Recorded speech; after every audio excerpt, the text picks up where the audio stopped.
Good morning বন্ধুরা, back to my channel মানসী ব্লগে সবাইকে স্বাগত থাকলো। তো আজকের ব্লগটা শুরু করতে চলেছি। আর কি বলো তো বন্ধুরা, রুমটা না মানে এক সপ্তাহ অন্তর পরিষ্কার না করলে না দেখবে কেমন ফাঁদ হয়ে যায় পুরো ঘরের ভিতরে। তো ওই জন্য আমি আজকে একটু রুমটা সাফ সাফাই করে দিচ্ছি। আর আসলে কি বলো তো বন্ধুরা, এই যে পালঙ্কটা দেখছো না, এটা 7-8 বছর হয়ে গেছে। তো এই পালঙ্কটা এই যে মাঝখানে দেখছো লাভ চিহ্ন আঁকা আছে, ওই যে ঢাকনাটা সিস্টেম করা আছে না, ওটা কি হয়েছে, ওটা পেপার দিয়ে মাড়ানো ছিল, খুব সুন্দরভাবে টাইট করা ছিল। তো বাচ্চা তো ও কি করতো, পেপারগুলো ছিঁড়ে দিত। যতই না বলো, বাচ্চা তো মানে অন্যমনস্ক হয়ে গেলে ও ছিঁড়েই দিত। দিয়ে ও স্ক্রুও খুলে দিয়েছে, ওই জন্য ওই ঢাকনাটা মাঝে মধ্যে পড়েও যায়। ফুল ঝাড়ু দিয়ে উপরেরগুলো ঝেড়ে নিয়েছি, পরিষ্কার করে নিলাম। আর কি বলতো, এই যে জানলায় সাইডে সাইডে যে ফাঁদ হয়ে যায় না, ওগুলো আমি কি করেছিলাম, আমার এমনি ঝাড়ুটা নিয়ে পরিষ্কার করে দিয়েছি। আর টবগুলো দেখতে পাচ্ছ, তো জানালাতে রেখে দিয়েছি টবগুলো। ওই গাছগুলো খুব সুন্দর একটু একটু করে জলও দিয়ে দিই। ঝাড়ুটা লাগিয়ে নিব। আর এই যে আমার দেখতে পাচ্ছ বন্ধুরা, আমার সাইডে হাঁড়ি আর কড়া, ওই যে বাসনপত্রগুলো পড়ে আছে। এটা কি বলতো, জন্মাষ্টমী আমার গোপালের যে অনুষ্ঠানটা করেছিলাম, তো ওইগুলো পরিষ্কার করেছিলাম, ওইগুলো রেখে দিয়েছি ওইখানে আর কি। আর ওগুলো মানে ভাড়া ঘরে থাকি তো, মানে সেই রকম আমাকে ও প্লেসও সেরকম মানে নেই। জিনিসপত্র এমন কুটে গেছে, ওগুলোকে আমাকে আবার যত্ন করে আমার একটা থাম সেটে তুলে দিতে হবে আর কি। ঠাকুরের জিনিস এগুলো তো এঁঠো নয়, এগুলো সম্পূর্ণ আলাদা। আর দেখো, অনেক দিনের পরে রোদ হয়েছে আজকে, রোদটা দেখে জামা কাপড়গুলো রোদে দিতে বেরিয়ে পড়েছি। আর আগের দিন যে মানে ধুয়েছিলাম না, সেগুলো না কি বলতো, রোদ না লাগলে একটা গ্যাস করে না, ওই জন্য কি করেছিলাম, ফ্যানে শুকিয়ে দিলেও একটা রোদ লাগলে কি হয়, গ্যাসটা কেটে যায়। ওই ভেজা জিনিসের একটা গ্যাস আলাদা হয় না। তো যখন দেখেছি সকালবেলা বেশ ভালোই রোদ উঠেছে, আমি কি করেছি, তাড়াতাড়ি জামা কাপড়গুলো যেগুলো ঘরের ভিতরে দড়ি টাঙিয়ে দিয়েছিলাম, দিয়ে জামা কাপড়গুলো শুকিয়ে দিয়েছিলাম ঘরের ভিতরে। আর বারান্দায় বেলকনিতেও জামা কাপড়গুলো কিছুটা রেখেছিলাম।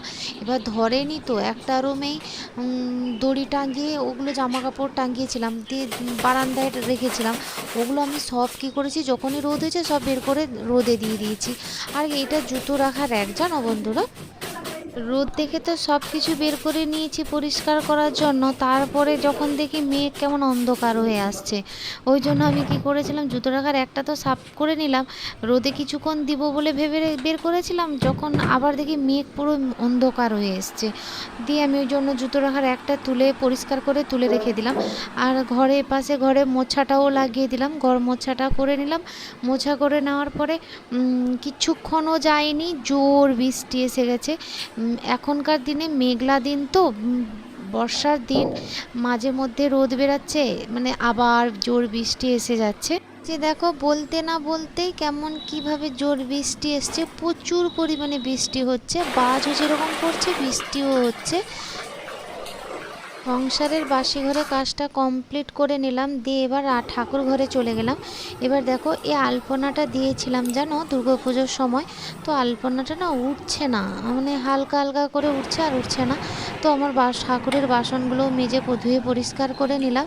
তো এবার দেখো, এতটুকুই ফুল পেয়েছিলাম, ভাড়া ঘরে থাকি, যতটা ফুল পাই ততটাই ঠাকুর পুজো করি। আর কি বলো তো বন্ধুরা, রোজ রোজ না মার্কেটে গিয়ে ফুল নিয়ে আসা সম্ভব হয় না। তো ওই জন্য আমি যতটুকু পাই ওটাই দিয়ে আমার ঠাকুরকে পুজো করে দিই। বলো, ফুল দিলে শুধু হয় না, নিজের মনের যদি ভক্তি থাকে, ঠাকুর ওতেই সন্তুষ্ট। তো নিজের মনকে সান্ত্বনা দেওয়ার জন্য এটাও ভাবি। আমার গোপালের স্নান হয়ে গেল, গোপালের স্নান হয়ে যাওয়ার পরে ওর ড্রেস পরিয়ে দিলাম। এই যে 3জন গোপাল বসে আছে না, আমার গোপু সোনাকে আমি ড্রেস পরাচ্ছি। আর 2জন গোপাল যে বসে আছে, একজন পুচকি গোপাল আর একজন বড় গোপাল। তো ওগুলো না আমার বাবার ঘরে গোপাল। তো জন্মাষ্টমীর ভিডিওতে আমি বলেওছিলাম, এই দেখো, এই যে রূপোর হারটা, ওটাও আমি কিন্তু আমার গোপুর জন্যই বানিয়েছি। আর এই যে রূপোর মুকুট, বাঁশি, এগুলো না আমি সব কিছু বানিয়ে নিয়ে এসেছিলাম আমার গোপুর জন্য। তো এগুলো ড্রেস পরানো তাদের হয়ে গেল। তো আমার পুজোটাও করে নিলাম।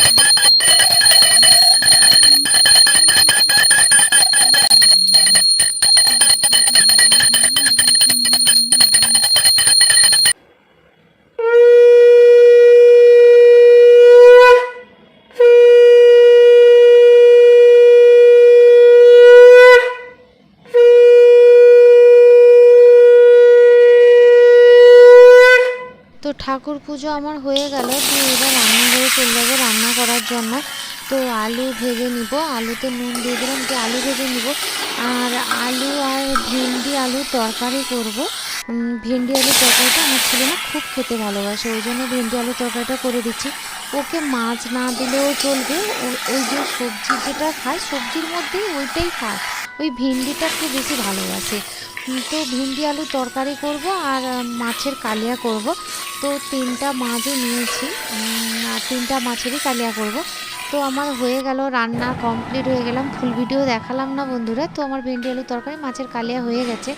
তো এবার কি করলাম, রান্না বান্না কমপ্লিট করে খাওয়া দাওয়া কমপ্লিট হয়ে গেছিলো। খাওয়া দাওয়া কমপ্লিট করে কি করলাম, গ্যাস টেবিলটা পরিষ্কার করে নিলাম। রান্না করার পরে গ্যাসটা মুছে ধুয়ে পরিষ্কার করে দিলাম, দিয়ে তারপরে বাসনগুলোও পরিষ্কার করে নিলাম। বাসন পরিষ্কার করে ধুয়ে, আমার জানো তো বন্ধুরা এখানে একটু শর্ট আছে জায়গাটা, তো এই জন্য আমি গ্যাস মানে বাসনগুলো ধুয়ে না এই গ্যাসের উপরেই রেখে দিই। তো ওই জন্য এইখানেই ধুয়ে পরিষ্কার করে রেখে দিই, জল ঝরে যায় তারপরে আবার তুলে বাসন রাখার আগে আমি রেখে দিই। আর হ্যাঁ বললাম বন্ধুরা, যদি তোমাদের ভিডিওটা ভালো লেগে থাকে তাহলে একটা লাইক করো, শেয়ার করো, কমেন্ট করো, সাবস্ক্রাইব করো প্লিজ।